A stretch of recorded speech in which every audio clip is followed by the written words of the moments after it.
এখানকার মন্ডল সভাপতি আর ওই ভাড়া করে বেআইনি ভাবে জমি নালা ভরাট করে জমি কেনা বেচার ব্যবসা করে গৌতম, তারা সবাই মিলে এখানে রাখির রড নিয়ে ঝাঁপিয়ে পড়ল, লক্ষ লক্ষ টাকার যন্ত্রপাতি ভেঙে তছনছ করে দিল, এমার্জেন্সি ঘুরিয়ে দিল। ছাড়া কাউকে হবে না। সরকারি সম্পত্তি ভাঙার জন্য একবারে ইঞ্চিতে ইঞ্চিতে লড়াই হবে। जो हमसे टकराएगा चूर हो जाएगा।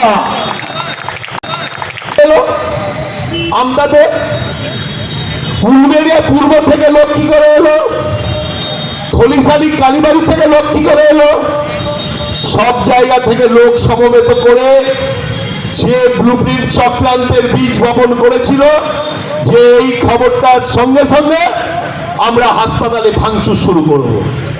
বেপরোয়া উন্মুক্তের মতো মাল্টি সুপার স্পেশালিটির লক্ষ লক্ষ টাকার যন্ত্রপাতি, টেবিল চেয়ার এমার্জেন্সি তছনছ করলো, ভেঙে দিল এবং ওখানে কর্মরত নার্সিং স্টাফ পৃথা ভট্টাচার্য তার বুকে, তলপেটে, কোমরে, পিঠে রড দিয়ে লাঠি দিয়ে মেরে সে এখন মৃত্যুর সঙ্গে লড়াই করছে আমাদের ক্রিটিক্যাল কেয়ার ইউনিটি, আমাদের আমতা হাসপাতালের প্রাঙ্গণে।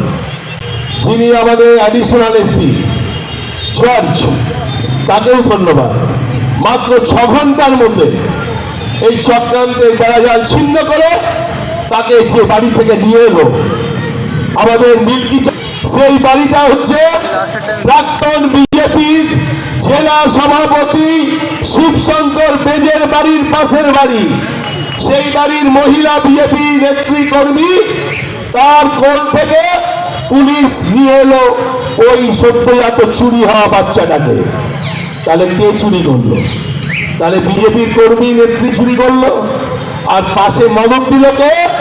বিজেপির প্রাক্তন হাওড়া গ্রামীণের সভাপতি শিবশঙ্কর বেজ। আজকে দুপুর 12:30 থেকে 5টা অব্দি শিবশঙ্কর বেজের বাড়িতে এই রিট থেকে আরম্ভ করে, সন্দীপ রিট থেকে আরম্ভ করে সবাই যারা কালে ভাঙচুরে নেতৃত্ব দিয়েছে, লক্ষ লক্ষ টাকার হাসপাতালের যন্ত্রপাতি ভেঙেছে, ওষুধ লুট করেছে, ইঞ্জেকশন লুট করেছে, টেবিল চেয়ার ভেঙেছে, তারা আজকে মিটিং করেছে।